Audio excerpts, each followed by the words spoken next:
Pendant des années, la tech avait une obsession, tout fusionner. Ton téléphone est devenu aujourd'hui ton appareil photo, ton GPS, ton MP3, ta console, ton carnet, ta télécommande, ton portefeuille, ton réveil, un seul objet capable de tout faire. Et pourtant, on voit une tendance se dessiner depuis quelques années, quelque chose d'assez étrange. On recommence à avoir envie d'acheter des objets simples, des appareils photo compacts, des PSP, des Kindle, des vinyles, des objets dédiés. Même les Lego reviennent dans les bureaux des adultes, comme si au moment où la technologie n'avait jamais été aussi puissante, on cherchait surtout des objets capables de nous éloigner d'elle. Bienvenue sur Bubble, le podcast où on prend le temps de comprendre ce que la tech change vraiment dans nos vies. Je suis Quentin et je suis accompagné de Mathieu et de Rewan. Comment ça va vous ? Écoute, non mais il a pas dit les osios, donc... c'est vrai. Hein. Ça vous a déstabilisé. C'était un démarrage bien soft. Non mais j'ai bien aimé. Donc ça va, merci. Bah en tout cas, si vous aimez ces discussions à blanc, n'hésitez pas à mettre les petites 5 étoiles, on vous invite à faire ça. On est des IA en fait, on est payé au token, fallait qu'on réfléchisse. Ah oui, c'est ça. C'était la latence entre l'input et l'output. Bubble, le peut-être que j'ai pas payé en fait les tokens, c'était pour ça, il y a eu un coup de latence. Ça a figé. Mais en tout cas, ouais, un sujet que j'aime pas mal parce que c'est vrai que je suis un petit peu dans cette mania et je crois que Mathieu aussi un petit peu. Oui, presque, un peu. J'ai utilisé le terme mania, tu vas rien dire là. Non, mais en vrai, oui, c'est une tendance de fond qui se dessine. Et effectivement, j'ai quand même été voir un peu des chiffres et tout, parce que je me suis posé la question de dire, est-ce que c'est pas encore nous qui sommes dans une espèce de bulle où finalement on croit qu'il y a les gens qui sont en train de revenir sur l'espèce de low-tech dont on a déjà parlé un petit peu dans un autre épisode. Est-ce que c'est une vraie tendance ou pas ? Eh ben, il faut savoir qu'apparemment, oui. Et que même, d'ailleurs, on pourrait croire que c'est drivé par la gène des vieux comme la mienne, qui est la génération Y. Et ben, pas tant que ça. Il y a la gène Z qui s'y met fortement. Par exemple, sur le dumb phone, pour éviter l'overdose de notifications.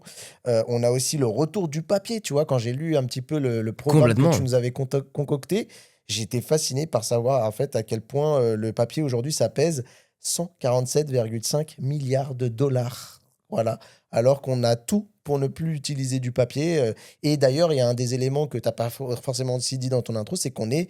tu parles beaucoup du smartphone multi-outils, mais en même temps, on est suréquipé. On a des smartphones, on a des tablettes, on a des PC, on a 150 000 outils pour faire mille et une choses, et qui a ce retour au rapport de produits plus simples, et qui nous ramène peut-être aussi à une époque ou à un besoin. Et je pense qu'on en parlera durant ce podcast. C'est ça, ouais. Pendant 15 ans, un peu, la Silicon Valley nous a vendu cette idée de réduire tous les objets du quotidien dans un seul écran. Le couteau suisse numérique. Le couteau suisse numérique, tout à fait. Et je pense qu'on réalise même plus à quel point le smartphone a complètement absorbé notre quotidien. Alors, on a fait quelques épisodes là-dessus parce que ça nous intrigue et on essaie de choper des petites tendances de fond pour essayer de parler de ce sujet, alors qui sont parfois des tendances, parfois qui sont simplement une petite vague, parfois c'est un truc beaucoup plus contextuel, mais c'est vrai qu'avant, quand on prend du recul, chaque objet avait une fonction, avait sa propre fonction. Et c'est d'ailleurs une évolution qu'on a commencé à voir avec genre la télé qui faisait aussi magnétoscope, qui faisait aussi DVD, qui faisait ceci. Et quand ça a commencé à se produire, ça a commencé à devenir vraiment de la merde.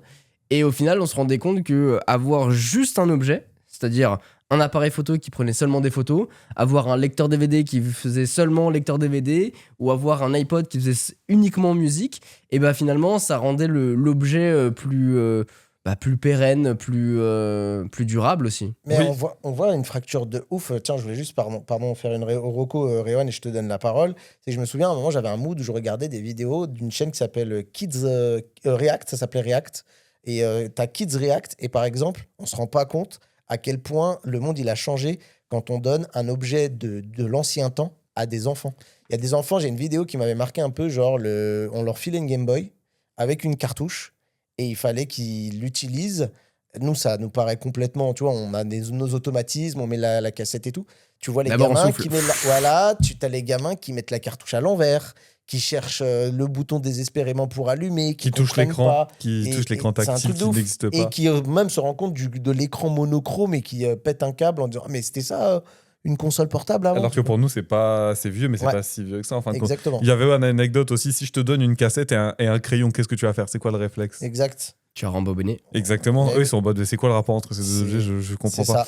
Le moment où je pense, j'ai vu la plus grosse fracture, c'est un daron qui, pareil, faisait de l'IT et qui a sorti une disquette, les disquettes à l'ancienne. Pas les plus vieilles, pas les 5/1/3, mais Les floppy disks. Ouais, les fameux. pas les floppy, celles juste après, celles qui sont un peu rigides, justement. Ok. Les 2/3 ou un truc comme ça. Je sais plus c'est quel Deux format. Les cartouches, les Ah, que on les parlait. 1 pouce là les... Ouais, 1 pouce et demi, je sais plus c'est Alors quoi oui, le format. t'avais 3,44 pouces. C'est Ah non, celle-ci. c'est peut-être- Enfin, c'est pas les floppy, pas Ouais, bref. Je crois que conversation. ça, c'est la taille. Je crois que c'est la taille de la disquette. J'ai oublié moi aussi. Et donc, il sort ça et t'as son fils qui lui dit: oh, trop stylé, t'as imprimé en 3D le logo sauvegardé.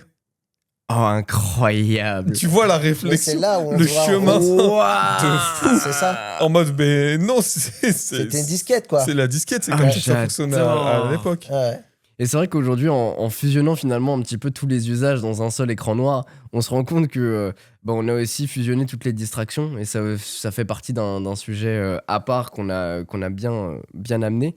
Mais c'est vrai qu'en prenant du recul sur tout ça et en essayant de remettre du contexte, je trouve que avoir un objet qui sert juste à écouter de la musique, mais avoir, je sais pas, son taf, discuter avec des gens, c'est cool et c'est ultra pratique et heureusement qu'on a ça aujourd'hui, mais en même temps dans certains scénarios ça crée une fracture Une quoi. dissonance entre le moment passé, présent, et puis le fait d'avoir un truc qui peut te distraire, qui presque te rend esclave du FOMO. Hein. C'est un terme qu'on utilise régulièrement, mais qui reflète un peu pas mal de mots que tu peux avoir dans le quotidien de la société de consommation actuelle, qui est le fait que faut toujours que j'ai l'info disponible, j'ai peur de louper, etc. Et l'exemple de la musique, il est très bon pour moi parce que l'objet qui refait un revival un petit peu, c'est le vinyle, qui maintenant, depuis en vrai quelques années, est vraiment l'objet de l'ancien temps que tu peux retrouver et ça va pas tant te surprendre de le revoir chez quelqu'un parce que en fait,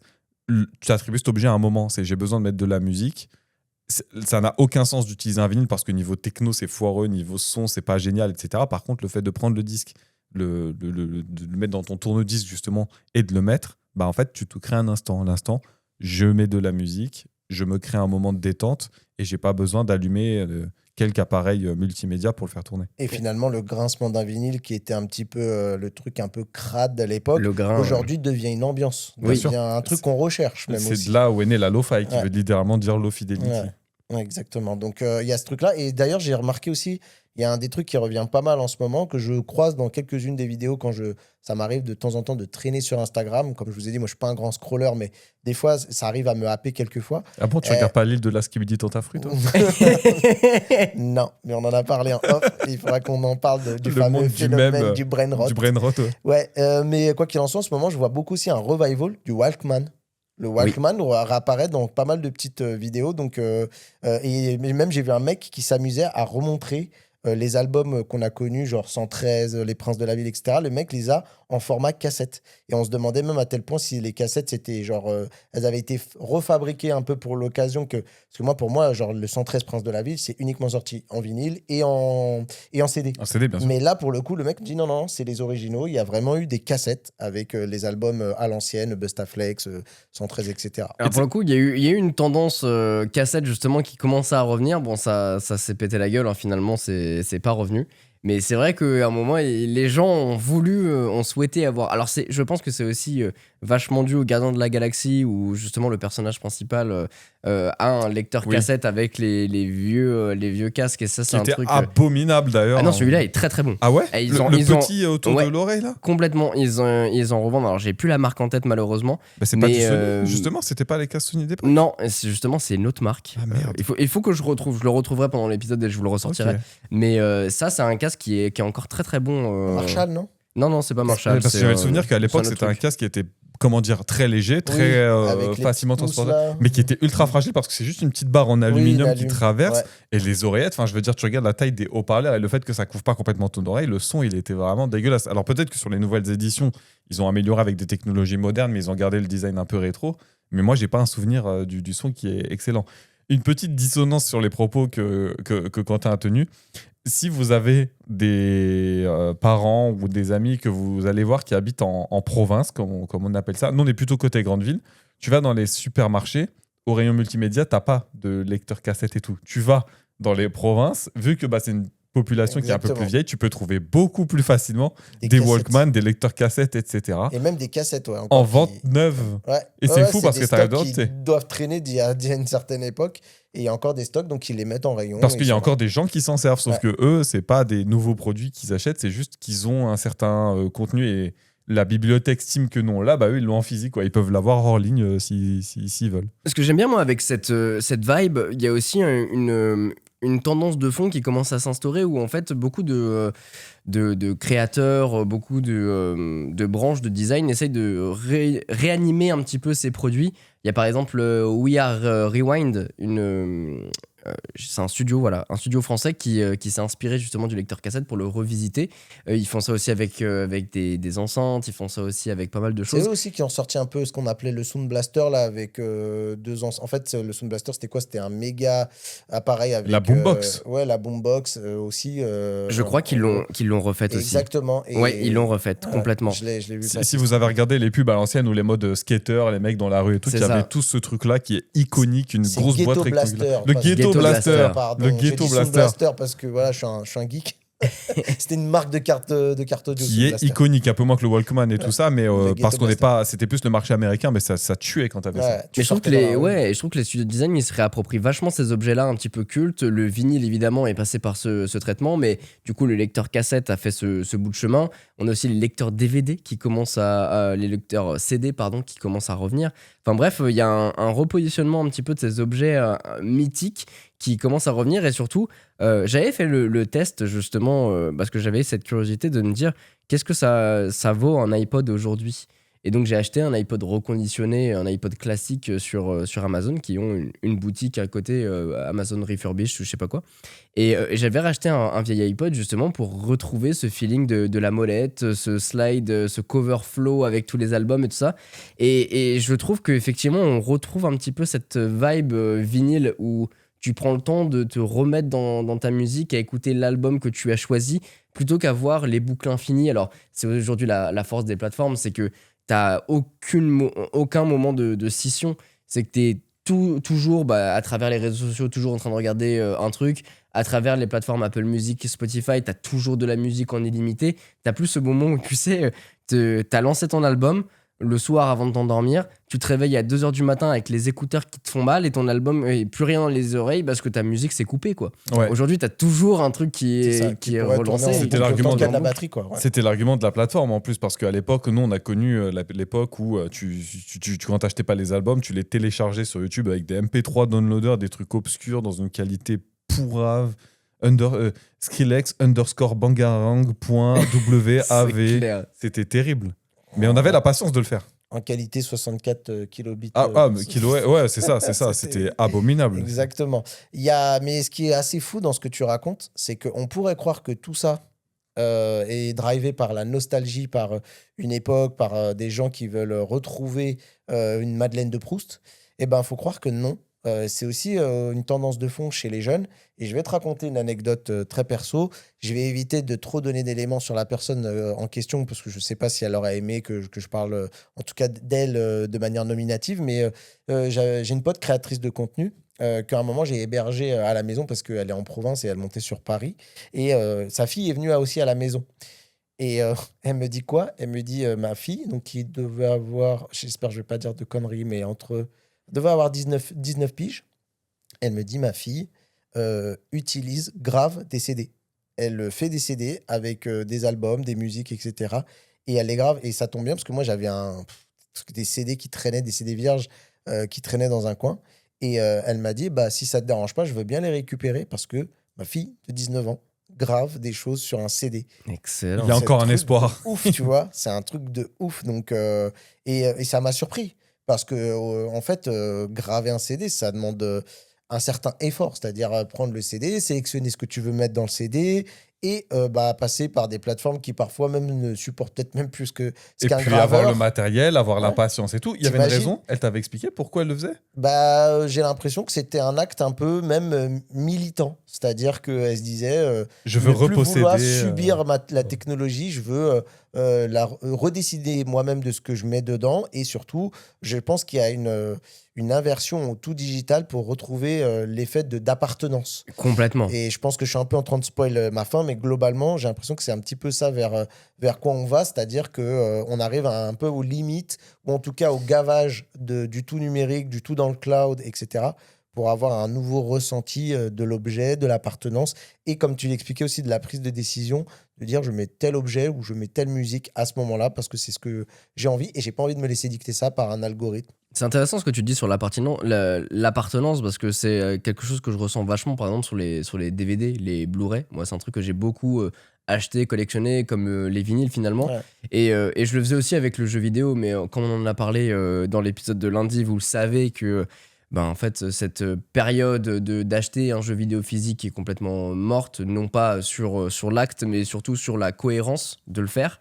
En revanche, c'est encore le cas sur les DVD, les Blu-ray, où tu vas acheter un film ou une série et elle est à toi en fait.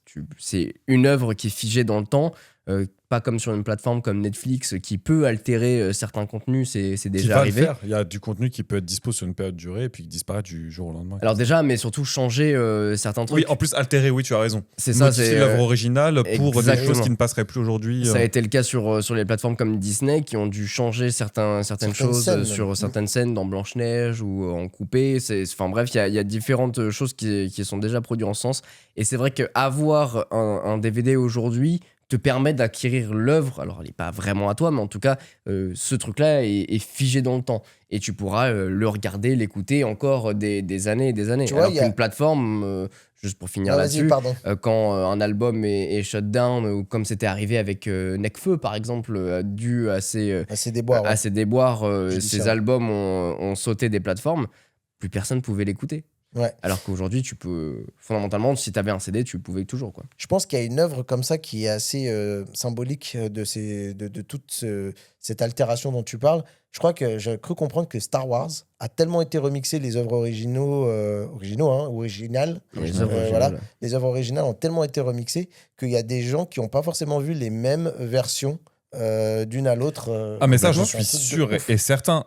Tu veux un exemple à la con, tu demandes aux jeunes aujourd'hui le dernier Star Wars, le retour du Jedi, le dernier où tu as les trois fantômes, donc tu as Yoda, Obi-Wan et Anakin qui apparaissent. En général, les versions que les générations de maintenant ont vues, c'est la version avec Kristen Haydenson. Kristen Haydenson, exactement, qui apparaît à droite. C'est pas lui qui apparaissait dans la version d'époque. Non. À l'époque, c'était la doublure de Dark Vador, ouais. machin, qui ressemblait pas du tout à enfin, qui était juste pas la même personne, Ouais. puisqu'en fait, la prélogie, donc Star Wars 1, 2, 3, n'était pas encore sortie. Je rappelle, lors de sortie de Star Wars, c'est 4, 5, 6, 1, 2, 3, et il y a rien après ça. Mais Pas pour ta génération, en tout cas. non, il n'y a rien après ça, je veux pas savoir. S'il y a Rogue One, voilà. Et Mandalorian. Et il y a plein de petites subtilités comme ça qui ont été refaits au niveau de certains effets spéciaux, de Mais certains même lasers, de Jabba the trucs. Hutt, hein, c'est l'exemple parfait. Dans les premières versions, La c'était un marionnette. personnage. Oui, c'est vrai. Non, c'était un homme de base. Oui, c'était un mec dans une. Non, de base, c'était juste un mec. Ah, c'était un mec Tu La vois première version, Tu c'était vois juste un mec. Ah vois putain, je savais Ensuite, même ils pas. l'ont tu évolué, vois, c'était la c'est ça. marionnette. Et ensuite, quand les effets spéciaux ont commencé à bien arriver et bien s'implanter, c'est C'est devenu une la espèce de grosse bouse. larve qu'on connaît. R2D2, c'était un nain dans un truc. Ça me fume de rire, c'était un nain dans une espèce d'armure de R2D2. Non, mais je pense c'était que justement, une Star personne de Wars- petite taille, pardon. Star Wars a été vraiment la quintessence un peu de ce qu'on peut faire avec une œuvre et d'avoir des versions tellement différentes qu'on ne se souvient pas que Jabba the Hutt était un homme de chair et d'os. avant Je de suis devenir, curieux parce que chez mes parents, j'ai les VHS, le coffret VHS des originaux et je sais pas encore. C'est la version brute de décoffrage. Exactement, j'ai Putain. pas encore regardé quelle version c'était justement. Tu penses à Georges Mais Lucas j'adore. qui, à chaque fois qu'il regarde le truc sur les plateformes, il dit mais attends, c'est encore une version différente. Ouais. À chaque fois qu'il regarde C'est ça. ses films, il est en mode mais putain, mais ça c'est pas comme ça quand je l'ai sorti. Vous avez des cas concrets d'objets que vous avez achetés spécifiquement pour vous éloigner du smartphone ou pas du tout? Toi, tu avais parlé du lecteur DVD, enfin comment dire, le Blu-ray pardon, qui a du sens pour moi du point de vue technologique puisque tu as une vidéo et un son de meilleure qualité, ça supporte plus de trucs, etc. Et puis, quand tu achètes l'objet, tu le repossèdes. T'as plus besoin d'aller sur les plateformes. T'as des trucs comme ça, peut-être pas dans le côté militant, mais dans le côté je me réapproprie l'instant et le. Pour moi, c'est l'appareil photo. Oui, bah oui. L'appareil photo, c'est le cas le plus concret. Alors déjà, parce que, cette année, j'ai fait la décision de faire le switch sur l'iPhone Air, donc du coup, à bas les triple capteurs, et donc cette flexibilité que tu peux avoir avec les smartphones. Mais c'est surtout que je me suis vachement réapproprié le moment, graver les souvenirs et tout ça avec une bonne qualité en permanence. J'ai un petit compact, c'est un Fuji X106 pour ceux qui veulent savoir, mais Canon en fait aussi. Et l'idée, c'est vraiment quand tu prends une photo avec un compact, je sais pas, t'es pas aspiré par ton téléphone, c'est pas tu prends la photo, ensuite tu vas voir un autre truc. Alors, je le fais aussi en parallèle, évidemment. Je Parce prends que des t'as photos pas avec mon l'appareil smartphone. H24, oui. J'essaie de le prendre un maximum en vrai. Comme ça, chaque moment est un vrai moment, mais c'est vrai qu'il y a des moments où c'est plus pratique quand même d'avoir juste son téléphone dans la poche plutôt que d'avoir le téléphone, la bandoulière. On a fait un parc d'immersion avec Rewan et des potes pour un EVG. J'avais mon téléphone, mon appareil photo, mais quand t'es en armure avec des épées et que tu te savates la gueule, c'est pas Tu forcément peux expliquer approprié. ce qu'est le VG, hein, parce que je t'avoue, t'as fait Ah, pardon. Enterrement de vie de garçon. C'est un enterrement Ah oui. pour un pote. On a fait un enterrement de vie de garçon parce qu'il va se marier.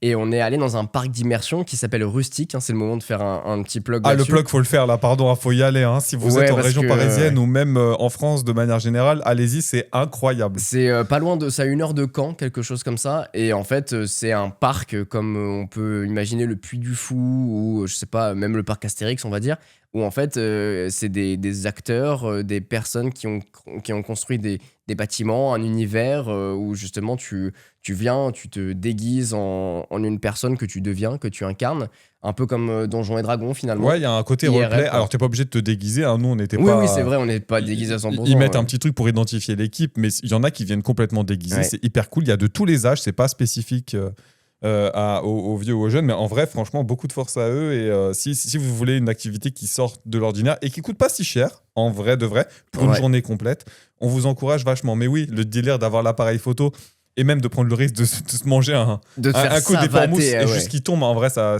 fait chier. Là, au smartphone, c'est un peu plus accepté, même si c'est quand même des gammes de prix relativement chères. Ouais, et puis tu le mets dans la poche, tu l'oublies, etc. Mais c'est vrai que et puis c'est surtout avec en vrai la naissance de ma fille où je me suis dit je vais prendre des vraies belles photos avec un truc que je peux avoir tout le temps sur moi. Alors les smartphones font des belles photos, là n'est pas la question. Mais c'est vrai que retrouver ce côté où juste j'ai l'appareil photo, tu te prends pas la tête. Et puis il y a un truc aussi de capturer l'instant. capturer l'instant déjà et puis ne pas être sur son téléphone pendant que tu fais le truc. Ça, je sais pas, il y a une idée de transition. Moi, je sais que j'ai toujours vu mon père avec soit un appareil photo, soit avec un caméscope à la main pour graver des souvenirs, Oui. et pas avec un smartphone. Bon, à ce moment-là, il y en avait pas. Mais en fait, tu sais pas vraiment ce que tu peux faire derrière le téléphone. C'est comme quand t'es en réunion ou que t'es dans un événement et tu prends des notes avec ton téléphone. Ouais, alors, toi, tu sais que tu prends des notes, mais la personne qui te regarde, elle sait pas forcément. Donc, du coup, tu peux elle te avoir, regarde pas, du coup. Ouais, donc il y a un rapport un peu bizarre et ça casse le moment, je trouve. Bah après, combien de fois on prend une photo sur un smartphone et la photo elle est instantanément oubliée, le nombre de Complètement aussi, gigaoctets qu'on a dans nos clouds, que des photos qu'on regarde spécialement plus. Et heureusement, par exemple, que des services genre Google Photos et tout, de temps en temps, sont même obligés de se sentir à dire De faire des petits souvenirs. genre, tu te rappelles il y a 6 ans cette photo-là? Effectivement, il y a quand même ce truc-là. T'as complètement raison. C'est hyper important ce que tu dis parce que justement, il y a le côté instantané de la prise de la photo. Mais Ça devient inconsommable. ça reste un appareil photo numérique que j'ai. C'est pas un argentique où t'as une pellicule de 26, 36 photos où là, justement, chaque instant est un instant vraiment dédié. Où Ouais. tu sais que la photo, en soi, te coûte de l'argent et surtout derrière, il y a ce passage, notamment pour l'argentique, où tu fais l'effort de. Comme un peu les vinyles où tu vas passer ta photo dans les différents bacs pour ensuite ressortir la photo que tu as envie et que tu travailles à la main. C'est comme ça qu'à l'époque, les gens retouchaient les photos où, dépendamment de la lumière que tu vas mettre dessus, des bains dans lesquels tu vas le mettre, tu vas avoir des jeux d'ombre et tout ça qui sont vachement intéressantes. C'est un truc dans lequel j'aimerais bien me plonger parce que je ne l'ai jamais fait, mais dont mon père m'a beaucoup parlé et c'est vrai que c'est un truc que j'ai bien envie de faire. Justement pour retrouver cette instantanéité, ce côté chouette en fait de la prise de la photo côté presque en artistique, permanence en fin de et compte, artistique évidemment de la chose. Tu parlais du Fujifilm X106, c'est ça Ouais. que tu as. En préparant ce sujet-là, j'ai un petit chiffre à vous donner. Il faut savoir que les livraisons, elles ont bondi de plus de 30% en 2025 sur ce modèle-là spécifiquement. Donc il y a une vraie Sur le tendance. marché de l'appareil photo, tu veux dire Ouais, sur l'appareil photo. L'appareil photo. Sur celui-là, C'est à alors 30%. Ouais. Il y a eu un vrai phénomène autour de ce modèle. Alors, il y a plusieurs choses qui l'expliquent. Un, c'est le retour justement de l'appareil photo compact. Et cet appareil photo-là, en l'occurrence, est un peu le fleuron, celui auquel tu penses dès que tu penses au compact, même s'il y a Canon qui en fait aussi. Mais c'est surtout après l'aspect aussi communauté. Parce que dessus, tu peux intégrer tes propres luttes, ce qu'ils appellent des recettes. Et en fait, tu peux switcher de l'une à l'autre hyper rapidement, comme tu peux switcher entre des filtres Instagram. Là, tu dis, bah, en une photo, tu passes du noir et blanc à la couleur, et puis c'est toi qui les personnalises, tu peux les créer toi-même. Et puis, il y a toute une communauté derrière de gens qui disent, ah bah ok, bah, moi j'ai fait ça, et qu'est-ce que t'en penses? J'ai fait ça, des sites internet qui se développent. Et même TikTok, tu les apparemment, c'est un intègres. phénomène qui a été porté par TikTok, ce Ouais. retour-là. Il y a un truc aussi qui est très cool, c'est que moi, par exemple, actuellement, mon enfant, il est à un âge où il commence à être grand, mais toujours pas pour que nous, on décide de lui donner son propre smartphone. Et là, il a un voyage scolaire. Ben, ma compagne, elle lui a acheté un appareil photo jetable.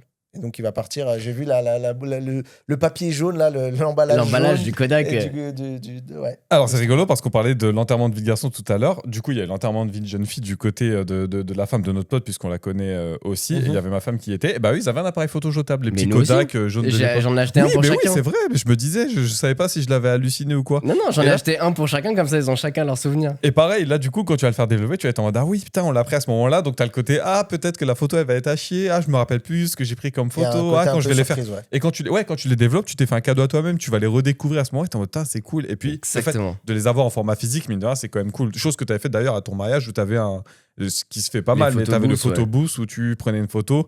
Alors, déjà, tu vois le cours de la soirée, tu vois quel C'est moment ça. t'es frais, toi t'es pas frais, et le lendemain, parce que c'était aussi le lendemain matin. Mais moi, je trouve ça, c'est des trucs qui sont très très cool à faire. Et le fait de déjà, tu pars, t'as l'aspect un peu matériel, tu peux en accrocher chez toi et tout. Ça te fait des souvenirs qui sont plus palpables que juste les oublier au fin fond de ta mémoire. Il y a un autre objet aussi également que j'ai vu popper, qui m'a ramené des années en arrière. Et c'est marrant parce que je l'ai même vu dans les poignets des filles, beaucoup plus même que des mecs. Et je trouve que c'était une montre qui était pour moi plus destinée aux hommes. Et c'est la Casio F91W. Celle qui fait calculette Alors, je sais Alors, pas si elle c'est fait pas ce modèle-là, calculette, c'est vraiment la simple, C'est la quoi. simple, quoi. Ah, mais celle-ci, Le je trouve, modèle elle s'est jamais Iconique. démodée, celle-ci. Non. C'est le format métallique où t'en as en doré, argenté, Complètement. avec le vieux truc, le vieux cadran numérique, mais numérique à l'ancienne, là, je sais plus comment ça s'appelle. Ça a un nom en Oui. noir et blanc. Ouais, bah juste avec les chiffres en bâton, Juste c'est les chiffres, ça. c'est ça, les chiffres en bâton, ouais. Euh, Comme les calculettes bien de l'époque. Exactement. Et en fait, J'ai plus le nom Oui, approprié, mais exactement. Mais pour moi, c'est la montre. Genre, c'est la montre. oui, genre, tout le si monde tu- l'a pour eu, toi, c'est- une montre, ouais, c'est ça. Celle-là et la G-Shock aussi chez Casio. Ouais. Ah, C'est les deux. G-Shock, ouais, c'était déjà un peu plus avancé, je trouve, G-Shock. Tu vois. Mais très clairement, moi, ça m'a buté de voir même des filles porter ce type de montre-là. Il y a un affect qui revient sur ce type de montre, à tel point que d'ailleurs, il y a pas mal de watch face dans nos montres connectées qui proposent de skin un petit peu nos montres pour les faire ressembler à l'interface de la Casio avec cet écran un peu monochrome. Bref, il y a un vrai retour aussi et un retour à vouloir avoir une montre qui donne juste l'heure. Alors qu'on a nos smartphones qui pourraient le faire, qu'on a des smartwatches qui nous proposent aussi bien plus de choses avec le suivi de la santé, des pas, etc. Et là, encore une fois, tu as un retour à l'objet simple et aussi à une espèce d'iconisation, comme tu le disais, de ce modèle. C'est vrai que l'horlogerie, de manière générale, revient pas mal chez les plus jeunes. Après, il Ouais. y a des marques qui permettent de vachement mettre cet exercice en avant. Les Casio, parce que c'est pas très cher. Swatch aussi a vachement fait Ouais. l'effort avec des modèles plus accessibles. Mais ce qui est marrant, c'est que tu vois, maintenant, tu as 3 équipes. Tu as l'équipe des gens qui mettent des smartwatches. Tu as ceux qui mettent une montre qui est un bijou. Tu vois, ça va être des montres un petit peu qui vont coûter cher. Tu vois, c'est l'achat un petit C'est peu de l'accessoire, c'est. d'une vie. Oui. Il y en a, ils vont se péter un billet pour s'offrir une belle Rolex ou j'en sais rien. Une Patek. Une Patek, peut-être. Voilà, moi, je suis pas un grand connaisseur. Et tu as les gens qui vont s'acheter vraiment la babiole parce que ces montres-là, Casio, ça coûte quoi 19, 15 euros, quoi. Et vraiment pour avoir un côté un petit peu all the touch, on va dire, sur Ouais, le de la concept. nostalgie du. Grave, Vintage. vintage. Toi, est-ce que tu es tombé dans le truc ou pas? Même question que Quentin. Est-ce que tu as un objet que tu utilises qui remplit son besoin et que tu as acheté parce que tu le voulais pour ce moment précis? Mec, Toi, t'es full connecté, toi. j'avoue, moi, je suis full dans la modernité. Hein. J'ai des Roland comme ça. Alors, moi, ce qui est Après, marrant- attention, il n'y a pas de dénigration envers Non, de ceux qui ceux qui sont qui sont full high-tech, connectés. Au on serait contraire. mal le placé. Bah ouais, parce qu'en vrai, ça, c'est Nous, des trucs en complément, parce qu'on kiffe, c'est plutôt le kiff de faire le geste, de faire l'action, quoi que ce soit, Ouais. plus que dénigrer la partie Ah ouais, non, connectée. non, Ah ouais, bien sûr. complètement. Et du coup, j'essaie de me rappeler, non, franchement, tous les produits que j'ai sont globalement, on va dire, il y a quelques produits qui commencent à accuser l'âge, tu vois. J'ai une Nvidia Shield et qui était... Oh, le donc, fossile. mec, tu sais, genre, Oh, en waouh. plus, j'ai la console portable. C'est-à-dire qu'avant, il y avait la Shield de tablette. Pour essayer de pour vous situer rapidement, Nvidia avait sorti une ligne de produits et n'avait pas sorti en France cette console qui était vraiment littéralement une console que tu ouvres à clapet et qui a un Android dessus. Alors aujourd'hui, qui rame comme pas deux et tout. Mais j'ai un attachement à cette bécane qui aujourd'hui n'est presque que plus capable de à peine faire tourner des ROM custom, des ROM custom, des émulateurs et tu peux jouer à tes jeux Nintendo et tout ça. Mais et encore qui rame, je trouve. Je pense qu'elle s'est Ah vraiment ouais, pris une mise à jour de trop et c'est elle fini, est au quoi. bout de sa vie. Elle a 2 gigas de RAM, je crois. C'est un truc. Ouais, elle est épuisée. Elle est épuisée. En vrai, je la mets, mais à bout de 10 minutes, en vrai, elle me saoule. Mais il y a le côté objet que j'adorais, qui était vraiment un truc en plus de C'est le coup barbu, de cœur geek. plus, en fait. Ouais, il y a un côté, ça. Je trouvais l'idée géniale. J'avais été très déçu d'ailleurs que Nvidia persiste pas sur cette console-là, qui était un peu un console à tout faire. Et quand on voit ce que propose Valve aujourd'hui, tu as presque envie de dire que ce produit-là, il aurait de quoi. Ils ont eu raison trop voilà. tôt. Mais je pense aussi qu'il y a eu le partenariat avec Nintendo, puisque après, comme ils ont fait les puces pour les Nintendo Switch, Oui. parce qu'elle elle est héritée, c'est une ancêtre des futures puces qui sont arrivées sur les Switch. Voilà, mais sinon, j'ai pas d'objet que j'utilise, tu sais, un peu en mode nostalgique qui me ramène. Pourtant, je pense que j'ai une grosse part de nostalgie en moi. T'as une Madeleine borne de Proust. d'arcade quand même. Ouais, j'ai une borne d'arcade, effectivement. Bah, quand même, le frérot, il a oublié un truc, ça doit prendre de la place quand même. Une bonne- mais je sais Tu dois pas y comme penser.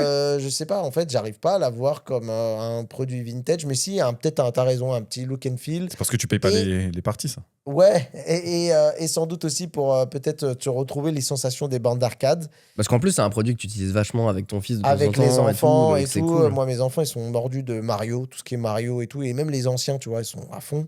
Donc, ouais, il y a ce truc-là. Je suis d'accord avec toi, mais pareil, je ressens pas. Je ressens pas une espèce de nostalgie et tu vois, ça me fait plaisir de voir des vidéos où je vois un Walkman cassette parce que ça me ramène immédiatement à des temps Je anciens. connais ça. De voir utiliser des platines aussi parce que c'est une expérience. La platine, au-delà même, tu vois, moi j'ai jamais utilisé, malgré mon grand âge, j'ai jamais eu. On a eu un lecteur de disque qu'on a très peu utilisé, nous c'était déjà vraiment les cassettes à l'époque, donc j'ai pas d'affect de ouf. Mais par contre, ça me rappelle l'expérience que ça te procure un vinyle pour avoir fait un petit peu de musique à une époque où, et du coup, on passait des instrumentales sur des vinyles. C'est un peu cette époque-là que ça me rappelle. Quand moi, je faisais un peu de son et du coup, j'avais un DJ qui balançait des instrus. Mais ouais, je sais pas, c'est pas que ça me passe au-dessus. Je sais pas, je suis bien dans mon époque. T'es aussi. pas dans le délire, je veux avoir un objet pour un besoin, c'est plus, moi, ce que je veux, c'est l'intercompatibilité, c'est l'avoir tout le temps. Ouais, Réduire la en friction, vrai, etc. j'avoue, la tech qu'on a aujourd'hui me plaît bien. Et j'ai peut-être pas encore aussi pris le coup dont on parle en sous-texte de ce podcast-là, de sentir que je me sens dicté par un truc ou que c'est le cloud qui domine. J'ai pas cette sensation d'avoir envie forcément du physique, alors que c'est marrant, hein, mais j'ai une armoire remplie de vieux smartphones. Et j'étais parti dans un délire de collection. J'ai des très vieux modèles, là, des modèles qui commencent à accuser le coup, des modèles sous Windows Mobile. Oh, waouh. J'ai des trucs comme ça. C'est plus pour le délire de me rappeler La un instant collection, une ouais. époque et d'avoir des anciens produits qui m'ont fait rêver en tant que technophile. Mais j'en suis pas à sortir, par exemple, une machine à écrire pour tapoter. C'est Alors, peut-être un peu loin, effectivement. C'est marrant ce que mais- tu dis parce que je pense que je vais vous amener quelque part et Ouais. vous deux vous êtes dedans. Il y a aussi un phénomène du retour des produits lents. On le voit aujourd'hui et par exemple moi j'en fais aussi partie où bon évidemment j'utilise Apple Notes, j'utilise Notion pour prendre des notes, gérer mes idées etc. Mais il y a aussi un monde où pour préparer des projets, surtout dans la partie créative, j'utilise tout le temps un carnet et un stylo. Tout bête, un truc très simple. Et on voit que ces dernières années, il y a des marques qui commencent vachement à refleurir et à péter, genre des Moleskine, des Ouais. trucs comme ça. Et aujourd'hui, on retrouve cette expérience-là avec des tablettes. Alors, ça peut être un iPad, une tablette Huawei comme il a, l'autre fou là. Mais Elle est très bien, ma tablette. t'as surtout des tablettes que vous utilisez, vous, pour faire de la prise de notes. Bah, alors ouais, bah, c'était là où j'allais aller, effectivement, belle perche. C'est en fait, je reviens au propos de base où tu disais je parle à quelqu'un et la personne, même en réunion, si elle prend des notes ou quoi, c'est chiant de l'avoir baissé la tête et de la voir se concentrer sur autre chose que l'objet de la réunion. Ah, sur le smartphone, en tout cas. Bah même, en vrai, même sur le PC, c'est un peu le même débat. C'est-à-dire que le PC, il peut te servir à checker tes mails, à répondre à quelqu'un sur Teams, sauf que t'es en réunion, c'est chiant. Oui, parce que je travaille dans une société, je suis pas, comment dire, comme Quentin et Mathieu qui, eux, sont dans une situation où il y a, entre guillemets, moins d'interactions, moins fréquemment avec d'autres personnes. Donc, nous, c'est facile de passer toute la journée en réunion. Et au bout d'un moment, bah, faut que tu avances sur tes trucs, donc tu es facilement distrait. Et bah, en fait, ne serait-ce que par principe, je me suis acheté une Remarkable, qui est une tablette. Alors là, on est vraiment dans l'esprit low-tech. En mode, c'est une tablette, c'est un écran e-ink. Tu prends tes notes de manière manuscrite avec un stylo. Et tu as quand même des fonctions en mode synchronisation dans le cloud, en mode je peux lire des e-books, mais je ne l'ai jamais fait. Et surtout, tu as la partie transcription, c'est-à-dire que quand tu écris avec la main, il va lire tes caractères, il va te refaire un format PDF, Word, etc. Et puis tu peux l'envoyer. C'est quand même connecté si jamais tu veux avoir et profiter de cette partie-là et retravailler éventuellement le texte derrière. C'est ça. Et surtout, en fait, quand j'arrive avec ça en meeting, je prends mes notes, je peux les renvoyer après, mais surtout pendant la réunion, la personne, je la regarde. Tu sais, je baisse la tête évidemment pour regarder où est-ce que j'écris, parce qu'en plus, j'écris pas très bien, donc ça me permet aussi moi de pratiquer derrière, de pas écrire comme des pattes de mouche, pour ceux qui savent. Et derrière, c'est aussi une question de principe, dans le sens où la réunion, je suis là parce que la personne me l'a demandé ou je lui ai demandé. Donc ça renforce l'intérêt d'être là et ça renforce quelque part le moment. C'est pas un moment forcément de détente, mais par contre, la personne sait que je suis en train de faire quelque chose qui est en lié interaction avec elle. Elle et que je suis pas distrait par quelque chose d'autre. Et c'est aussi pour ça que, alors Remarkable, c'est très cher pour ce que c'est, je trouve. Il y a des modèles beaucoup plus apportables avec des marques qu'on avait déjà citées. Il y a même la Scribe chez Amazon maintenant. Mais en termes de low-tech, mis à part ça, je saurais pas trop te dire s'il y a d'autres choses que je dis. J'ai un vieil iPod, pareil, alors qu'un vieil iPod, des iPods c'est déjà vieux, mais c'est des iPods Touch, je crois. Non, c'est iPod tout court. Les iPods avec les grands écrans qui ressemblent à des iPhones. iPod Touch, ouais. C'est iPod Touch, ouais. Avec un écran tactile. Ouais, écran tactile, ouais. Avec la grosse prise de l'époque. C'est l'iPod Touch, ouais. La 30 broches. C'était la fameuse 30 broches qui ressemble à. Je sais pas que c'était un truc de fou. Nappe IDE. Ouais, je te jure, c'est vraiment une nappe IDE, c'est exactement ça. Et que le truc, il est déchargé, il est posé sur mon bureau. Mais enfin. Tu l'utilises vraiment, du coup, la Remarkable tous les jours ? Tout le temps, tous les jours. Ça y est, c'est adopté, c'est dans ton tous les jours, mais je l'utilise pour les notes. En fait, pendant un moment, je m'étais mis à essayer de m'en servir pour mon suivi de tâches.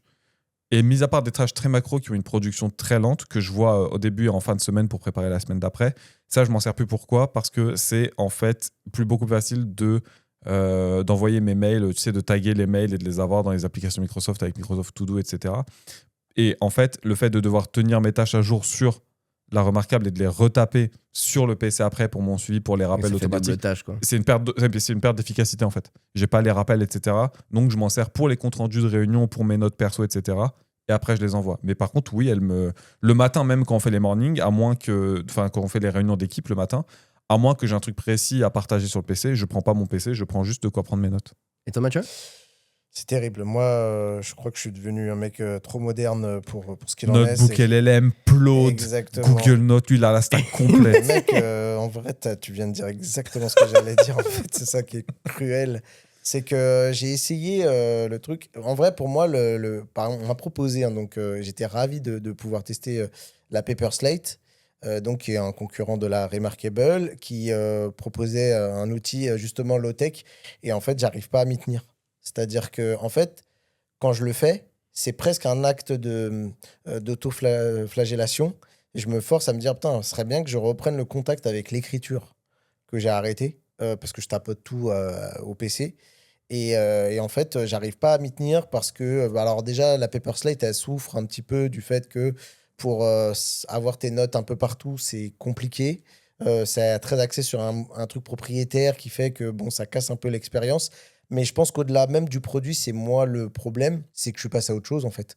Je suis passé un peu à autre chose et que, comme disait Rewan, et je le déteste pour ça, mais il a totalement raison, j'embarque avec moi mon Claude quand j'ai des événements où ça va discuter et tout, parce que, en fait, me dire, tu vois, on va dans des événements où souvent on est mélangé avec des journalistes, on écoute des conférences de presse et tout ça, et on a quelques interactions, et limite, t'es presque gêné de dire à la personne, ouais, alors attends, bouge pas une seconde, je vais prendre mon carnet de notes et je vais noter, tu vois, À l'ancienne comme les journalistes, ouais. tu vois, c'est bien le côté justement de dire bah, tu montres à la personne que tu es focus sur ce qu'elle te raconte et tu même le prouves en prenant un carnet de notes. Mais en même temps, on est tellement dans un monde qui va vite. Et je pense que c'est un peu ça le problème. C'est que beaucoup de ces produits-là sont aussi des produits qui nous rappellent qu'il faut prendre le temps. Et c'est une vraie. Je Ouais, trouve mais que c'est une vraie philosophie qui mérite d'être défendue. Mais on est tellement dans un monde d'instantanéité. t'as la réalité Et opérationnelle qui fait que t'es obligé d'aller c'est vite, tu peux ça. pas faire répéter, c'est la course au Et premier. et moi, j'ai toujours été quelqu'un, bien avant même la technologie, qui a du mal à se dire, je note juste trois quatre mots pour avoir l'ensemble des informations qu'on veut. J'ai toujours eu le faux mot bien avant la tech. Et j'ai l'impression que je ne sais pas synthétiser en disant, je veux prendre trois quatre phrases et ça sera bon.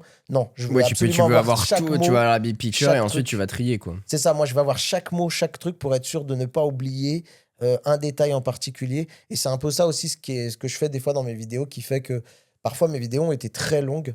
C'est que j'avais besoin, je pense qu'il y a un besoin de mon côté de me sentir légitime. Donc parfois d'étaler ma science quitte à être trop long. Et en même temps, le fait de dire, j'ai envie de dire des trucs que pas tout le monde va forcément dire dans ses vidéos. Et donc, je prends masse de notes. Et du coup, tu sais, le upload, c'est très efficace dans le sens où tu as à la Le fois une coréen, ouais. transcription de la personne. Ça veut dire qu'en plus, tu as quelqu'un enfin, Claude, c'est ton assistant qui va capturer, ou que ce soit d'autres, hein, Nota AI ou qui tu veux, qui va prendre tout l'ensemble de ce qui va être dit parce que c'est un micro qui capture. Et donc, tu as à la fois la transcription audio, la transcription écrite. Et en gros, tu as l'impression que tu dis, le mec, même si à un moment il a soufflé, il a bâillé et tout, j'aurais l'information qu'il a soufflé, qu'il a bâillé, etc. Ça, c'est plus un problème perso qui remonte aussi bien avant la tech. Et du coup, voilà, j'ai un rapport à la prise de notes qui est plus complexe. Mais enfin, il y a un truc qui me fait tilter dans tes propos, si je rapporte aux propos précédents, c'est. Tu disais tout à l'heure, moi, par exemple, je suis pas très réseaux sociaux, tu le fais parce que c'est ton taf. Oui. Je suis pas très doom scroll, etc. Donc, je trouve que même si la différence d'âge qu'on a entre toi et moi enfin, Quentin et toi et moi, pardon. Non, entre Quentin et moi et toi, pardon, vu que tu es un peu le papa le plus doyen. âgé le doyen exactement du podcast. Le doyen. C'est vraiment ça. Mais en fait, il y a t'as vu, enfin, je sais pas si c'était comme nous, j'ai l'impression qu'il y a déjà une espèce de différence générationnelle entre l'usage des produits connectés et le fait de te faire absorber, consommer par le produit, en fait. Tu as toujours une consommation un peu responsable, même si tu as un côté aspiré du truc avec ce que tu discutes régulièrement sur le fait que tu es aspiré par les chiffres et la production de contenu, le ROI, etc., le retour sur investissement. Il y a quand même un usage qui est la tablette, pas de souci, je peux la lâcher. Le téléphone, pas de souci, je peux le lâcher. J'ai pas peur de le mettre de côté pour passer un moment avec les enfants ou quoi. Côté que peut-être Quentin a dû un peu plus réfléchir avec la mise en place de certaines routines pour créer plus de friction et s'éloigner du smartphone. Et c'est pas un reproche, parce que moi, c'est une étape que j'ai encore du mal Non, moi, en vrai, à acquérir. enfin, je sais pas si je suis totalement d'accord avec ce que tu dis, parce que j'ai d'autres travers. C'est-à-dire que, pareil, moi, je vais peut-être pas doom scroller, mais je vais écouter masse vidéo parce que j'ai toujours l'impression que le temps où il se passe rien, qu'il faut que j'apprenne un truc et que j'ai besoin de toujours me constituer une base de compétences, de connaissances pour le travail. Il y a aussi toujours ce que je disais, ce que j'ai déjà dit dans plusieurs podcasts, c'est mon addiction aux chiffres parce que aussi je suis dans une phase où on sait que pour moi, il faut que ça avance au niveau des projets pro pour transformer un peu l'essai, ce qui n'est toujours pas le cas. Et donc, je suis constamment aussi sur mes chiffres. J'ai aussi mes travers. Mais par contre, je suis peut-être moins. C'est pas que je suis meilleur, mais je suis moins dans le truc, je vais éteindre le cerveau. Moi, au contraire, j'ai l'impression d'avoir peur d'éteindre le cerveau. et de dire vas-y, laisse couler le temps, c'est pas grave. Non, je dis attends, là, il y a un temps mort. Pourquoi j'écoute pas une vidéo sur l'IA, sur tel ou tel truc C'est juste que je vais moins me laisser absorber par du contenu récréatif, on va dire, et que je vais Oui, c'est plus informatif. À chaque fois, tu veux te tenir informé de tout ce qui se passe, la moindre information. Exactement. J'ai l'impression que mon cerveau doit constamment apprendre. Et j'ai envie de te dire, sur le papier, quand on compare les gens qui se laissent absorber par le récréatif versus les gens qui veulent être des puits de science, ça pourrait se dire, ah bah c'est bien, il y a deux écoles, mais je préférais largement les... Non, c'est pas bien. Parce qu'en fait, on l'a vu, et notamment c'est un peu le cheminement de notre podcast, on l'a vu qu'il faut des temps pour s'ennuyer, il faut des temps pour penser. Et au final, moi, j'ingurgite constamment de la connaissance, entre guillemets, en écoutant des vidéos. Mais des fois, je ne sais pas si la vidéo que j'écoute, en fait, elle est pertinente, elle est bien, et que les personnes ne me disent pas un peu aussi potentiellement de la merde, ou tu vois. Mais Donc, après, tu fais ton propre avis avec ce que tu écoutes aussi. ouais, mais des fois, en fait, tu écoutes des personnes parce que tu estimes que c'est des sachants sur des problèmes. Et en fait, tu as l'impression que c'est des sachants. Et en fait, des fois, je vais voir des commentaires et j'ai des mecs qui les déboulonnent. Tu vois, des fois, j'écoute peut-être des conneries aussi, tu vois. Fatalement. Donc pour moi, il n'y a pas genre, ah ouais, lui c'est trop bien, lui c'est. Non, c'est le même mal qui est juste d'une perspective différente. Et je pense que après, le truc, c'est que moi, j'ai l'impression que de par mon profil, j'ai tellement attendu la tech, le high-tech toute ma vie, qu'en vrai, j'ai du mal Maintenant que t'es à... dedans, tu t'en sépares Ouais, pas, quoi. et j'ai l'impression que même c'est une question de génération. C'est-à-dire que ma génération, elle est peut-être du genre à regarder un peu de haut et de manière hautaine la génération d'en dessous en disant machin. Mais j'ai l'impression que la génération d'en dessous, elle est peut-être plus à même et plus aujourd'hui armée de manière avec la high-tech qui l'entoure en se disant ils sont conscients des pièges qu'on leur tend. C'est-à-dire que je regardais, je t'ai dit avant cette émission, je regardais un reportage sur le fameux brain rot, un sujet qu'on pourra peut-être un jour évoquer sur ce podcast. En fait, ce qui est un... Brainrot, peut-être on va Ouais, faire brain une rot, petite c'est description. du contenu pourriture, entre guillemets. En fait, brain, c'est pour le cerveau. Ils appellent ça de la pourriture de cerveau. C'est du contenu généré par IA qui est uniquement là pour divertir les gens et qui est vraiment, en plus, qui pousse les potards très loin. Il y a du contenu raciste, misogyne, tout ce que tu veux, toutes les saloperies et C'est tout. des trucs qui ont aucun sens. Et tu montes à quelqu'un qui n'est pas de notre génération, il va se dire, je comprends rien. Mais tu vois, pour avoir découvert ce phénomène hier, même en fait, ils ont compris, les gens, les créateurs de Brainrot, que s'ils vont pas au plus loin dans le scandale, dans le truc qui te outre, tu fais un truc con et débile, ça reste con et débile, et tu peux t'enfuir au bout de 30 secondes d'avoir regardé du contenu. Là, ils poussent tellement les potards plus loin, ils ont zéro limite, ces gens-là, que du coup, l'idée, c'est de choquer. Pour toi, tu partages, dis, oh, franchement, elle est dingue, cette connerie de vidéo, je vais la partager à Quentin. T'as vu comment il parle de telle ou telle communauté ou tel truc. Mais bref, pour en revenir à ce que je te disais, mine de rien, cette génération-là, elle semble quand même armée. Et c'est pour ça que je pense qu'il y a une grosse partie de notre podcast, de notre sujet du jour, qui fait que c'est la génération en dessous qui est même à l'avant-garde de vouloir revenir à de l'essentiel. Tu sens que, en fait, moi, j'ai peut-être pas atteint le seuil de genre, on m'a trop pris par tous les sens pour me foutre de la notification pleine balle. Parce que justement, j'ai encore, je pense, un peu de soupape.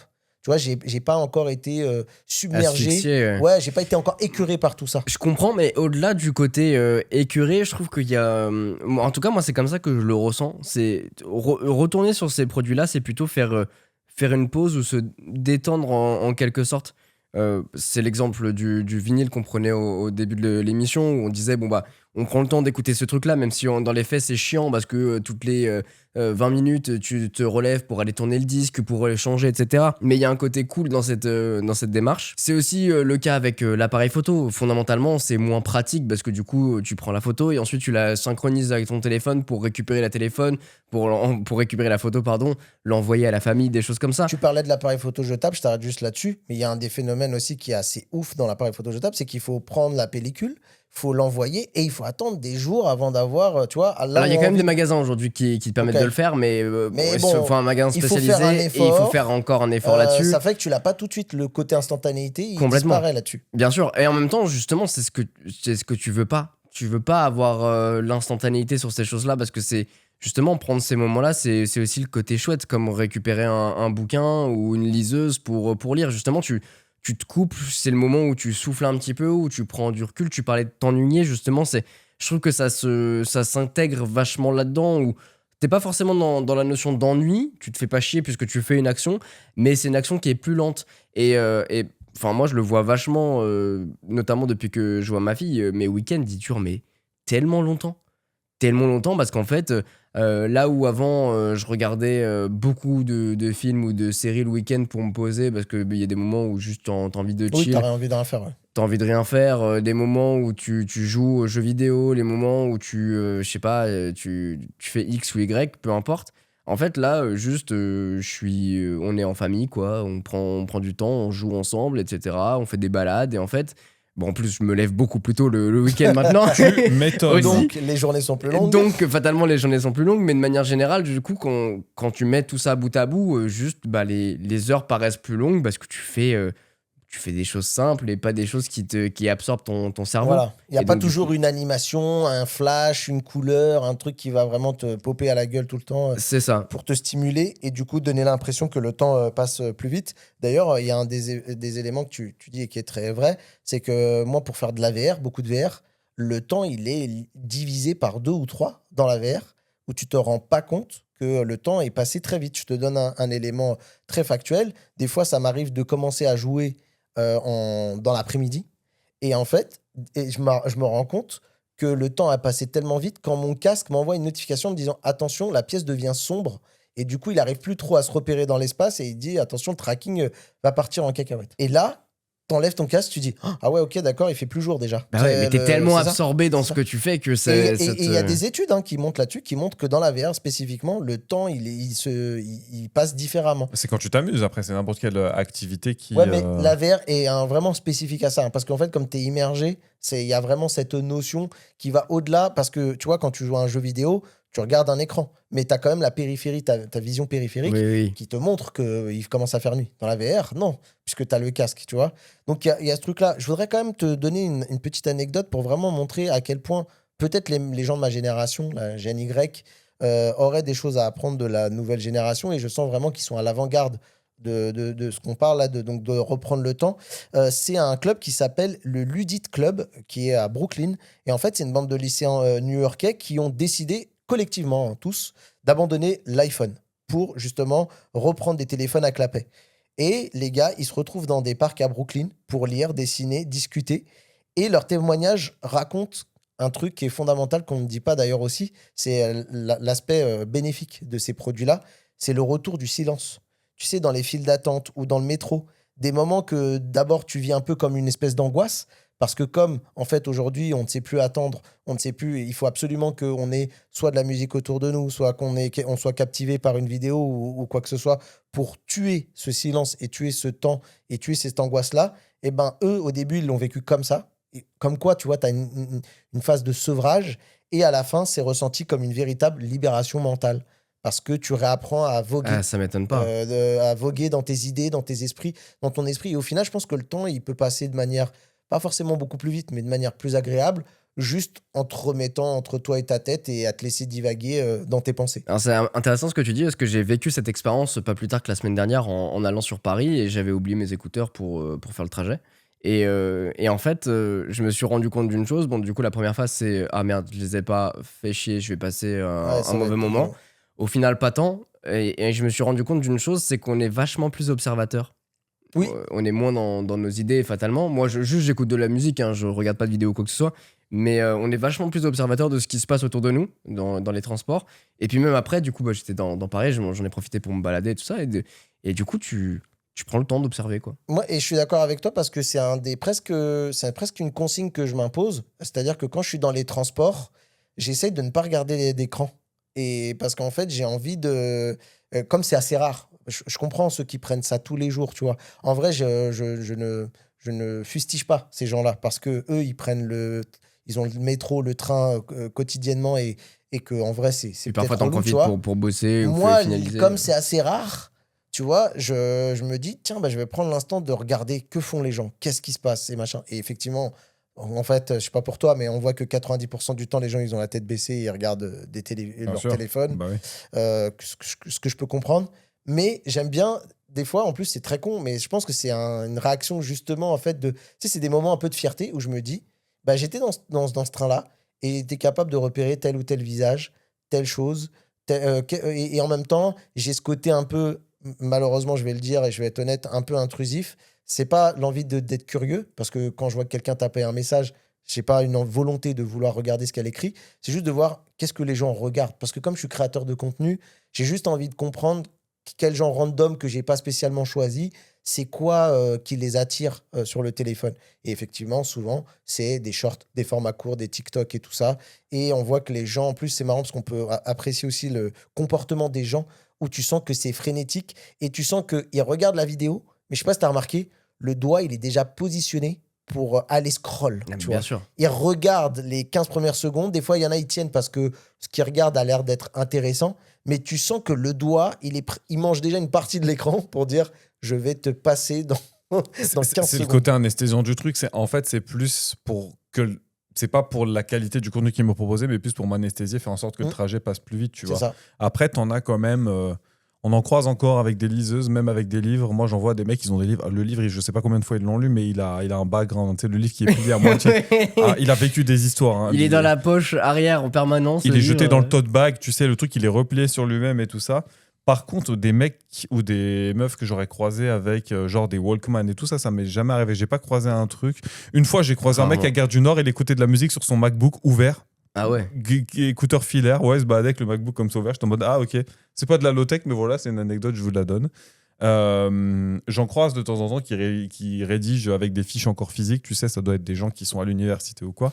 Mais je pense que la manifestation low-tech dans les transports, c'est encore un autre sujet parce que les transports, c'est un moment que rare. Ou que t'apprécies rarement, en fait. Ouais, que rare Moi, sont les personnes moi qui je aiment bien. l'apprécie en vrai parce que c'est rare et du coup, je le vis un peu comme un retour un peu en arrière, comme quand j'avais pas le permis, tu vois, et que j'allais me balader. Donc, il y a un peu ce côté retour en arrière. Et il y Ouais, a ce sinon, c'est côté. une période de transition en fait, Oui, d'un point A à un point B. et en vrai, on va pas se mentir aussi, nous, comme on est souvent livrés à nous-mêmes dans nos chambres, dans nos bureaux, à travailler, à potasser nos trucs, moi, de me retrouver dans une espèce de masse de foule, donc après, non pas que je kiffe me retrouver dans des trains bondés, mais il y a un rapport un peu à je suis dehors, tu vois, j'apprécie presque l'instant de dire je suis en dehors de La mon vraie vie, bureau, quoi. je suis en dehors, voilà, c'est comme ça, le quotidien des gens, il est comme ça. Et en fait, non pas que j'ai une vie extraordinaire, mais juste d'avoir envie de ressentir un petit peu ce truc qui est le train-train quotidien des gens, qui est relou pour beaucoup, mais que pour d'autres, c'est libérateur. Il y a un élément quand même que je voudrais reprendre avec toi, que tu as évoqué dans ton intro, qui montre aussi le côté, tu sais, ça rappelle à nos sens, c'est le toucher. Et je sais que toi, tu as un rapport aussi particulier avec le Lego que tu as mentionné dans ton intro, et je voudrais voir un peu avec toi ce revival du Lego, qui, je te le dis, moi, de mon côté, est pas quelque chose avec qui j'ai beaucoup d'affect, parce que j'ai jamais été un enfant Lego, moi, de mon côté. Ah, je crois que c'est pas un revival, je crois qu'il a toujours été Oui, il là a toujours en été là en sous-marin, mais sous-marin, ouais. c'est vrai qu'il y a une tendance, parce qu'il y a beaucoup de créateurs qui sont spécialisés là-dedans. J'en ai rencontré pas mal en début d'année qui sont Spécialisé dans le Lego. dans le Lego. ouais, ouais. Ah non, mais il y a des gens, c'est Ouais, il y c'est a des des gens, c'est- Je malades. savais qu'il y avait des oufs, mais je savais pas qu'il y a des créateurs. En vrai, oui, ça a du Des sens. créateurs, mais j'en ai rencontré beaucoup qui viennent du Texas et t'as l'impression qu'il y a un, je sais pas, il y a une niche, il y a un patient zéro au Texas et ils font que ça. Bref, les gens sont des fous. Et en fait, je trouve que le Lego rejoint vachement ce qu'on disait sur le côté prendre son temps, le côté presque méditatif finalement, parce que Comme un puzzle, par exemple, faire un puzzle. comment un peu. Alors, j'ai jamais été Non très. plus. Le rapprochement est très Oui, bien, je pense. mais je suis pas du tout puzzle. Là où Lego, j'adore parce que bah, à la fin, c'était quand même un bel objet que t'aimes bien parce que c'est toujours rattaché à un univers, la pop culture, etc. Du coup, C'est là où ils ont été trop forts. Ouais, je te dis, le puzzle, c'est quand même beaucoup les mêmes mécaniques, parce que moi, j'ai un pote que je salue, Jean-Claude, mon voisin, qui fait des puzzles. Et parfois, quand je vais chez lui, je vois que toi, comme toi, t'aimes exposer tes Lego. J'arrive dans la pièce et lui, je vois son puzzle qui est complet ou qui est en cours de confection. Et t'as quand même à la fin une belle fresque, tu vois. Bien c'est sûr. un peu le côté tableau, en fait, quelque part. Côté un peu art, ouais. Mais c'est Mais- pour ça, les Lego, en fait, c'est un exemple très intéressant, le Lego, parce que je pense que c'est une des rares activités jeunes qui m'a, enfin, outre les jeux vidéo, mais qui m'a suivi jusqu'à maintenant. Je sais pas comment expliquer, les Lego, en fait, tu t'en fous presque une fois que tu l'as monté, c'est le fait de le monter, t'es transporté dans un espèce d'instant Complètement. t'es suspendu, pareil qu'à l'inverse, le temps il passe très très vite et que t'as l'impression de pas avancer sur ton truc. Et à la fin, t'es un peu fier de dire putain, alors c'est Oui, je con, pense que t'as c'est ça. dire, t'as le Non, nombre mais c'est exact de vrai. pièces. Non, mais c'est technique, hein, suivez Lego, le- c'est pas donné à tout le monde. Monter des sets Lego, c'est un vrai. Ça demande surtout beaucoup de temps parce qu'en réalité, maintenant, t'as les manuels et tout ça, Oui. donc c'est assez Même à facile. l'époque, Mais hein, c'était. je trouve que ça illustre presque un luxe aujourd'hui de te dire, bah, j'ai pu monter un set Lego, bah, du coup, t'as pris le temps de pouvoir le faire. T'aurais pu mettre ton temps ailleurs, mais tu l'as vraiment fait pour ça. Ah bah, depuis Noël, j'en Et, ai à monter, je l'ai pas fait, hein, tu vois, c'est terrible. Mais... C'est clair. Mais c'est vrai que ça crée un moment, une bulle que j'adore. Et le mieux, moi, dans tout ça, ça a toujours été mon grand truc.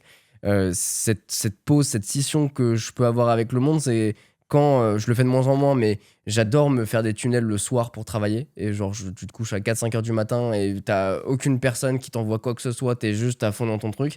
Et comme j'adore faire monter des Lego le soir, parce que c'est pareil, Il y a t'es une tout méta. seul, t'es livré à toi-même. Ouais. Tu regardes une petite vidéo ou même pas, t'écoutes juste de la musique. Moi, généralement, c'est ce que je fais.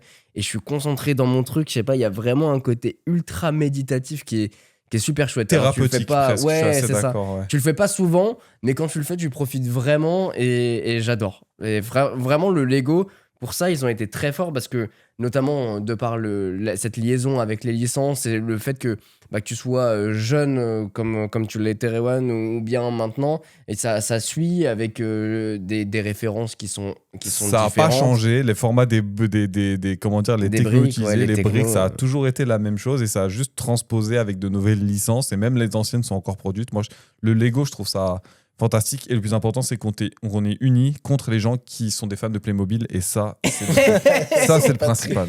Non, mais en fait, en vrai, le fond de cet épisode, c'est pas le fait que la technologie soit un problème, c'est plutôt le fait qu'elle soit omniprésente, c'est qu'on essaye de rattacher, qu'on soit capable de tout faire avec un truc et qu'on veuille faire l'effort de choisir une autre alternative. C'est recentrer le quoi. besoin de l'objet sur sa fonction principale. Et en fait, le problème, c'est que tacitement, l'épisode il est presque centré autour du smartphone qui peut être aussi utile que source de distraction en fin de compte. Après, moi, je pense que c'est un retour à l'expérience et je pense ça a fait appel à beaucoup de sens. Ça fait appel un peu potentiellement à, pour certains, de la nostalgie.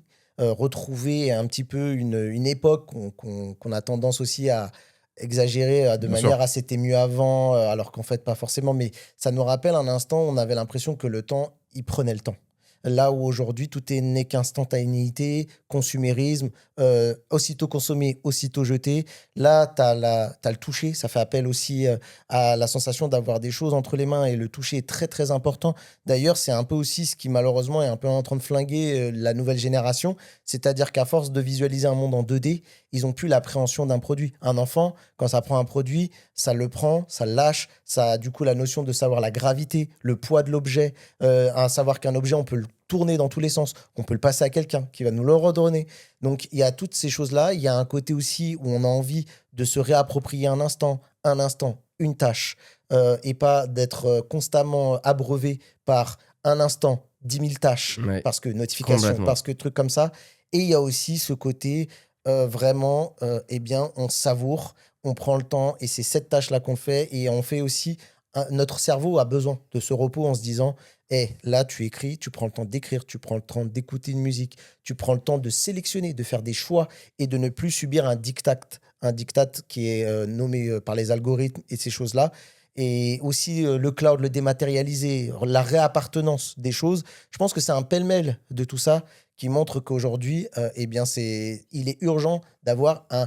L'idée, c'est pas forcément de vivre que à travers ce mode-là, mais d'avoir ce qu'on appelle une petite oasis sur lequel on va pouvoir se poser et se dire j'ai cette oasis-là où tous les codes de notre monde actuel s'arrêtent pour que moi je décide un petit peu de ce que je fais et de ce qui m'appartient. Et partagez-nous dans la bulle vocale votre petite oasis. C'est quoi votre petite oasis à vous, votre petit moment de détente? Et nous, en tout cas de notre côté, c'est quand vous cliquez sur le petit bouton pour vous abonner ou Des pour étoiles. mettre des petites étoiles sur le podcast. Et dans nos yeux. Apple Merci. Podcast, Spotify, YouTube évidemment. N'hésitez pas à vous partager, à nous partager votre avis sur ce thème. On a hâte de vous lire parce que franchement, je trouve ça très très cool ce retour des objets. Moi maintenant, tu vois, ça fait quelques nuits, je passe quelques petites minutes avec ma petite PSP pour refaire un petit GTA de temps en temps. Mais en tout cas, voilà, ce retour aux sources, je trouve ça très chouette et ça, c'est un thème qui nous inspirait. Donc n'hésitez pas à nous dire ce que vous en pensez en commentaire. En tout cas, cet épisode est terminé. N'hésitez pas à vous abonner parce qu'il va y en avoir plein d'autres. Et puis, on se retrouve bien évidemment la semaine prochaine sur Bubble parce que c'est 2 fois par semaine. À très vite. Ciao, ciao. Salut.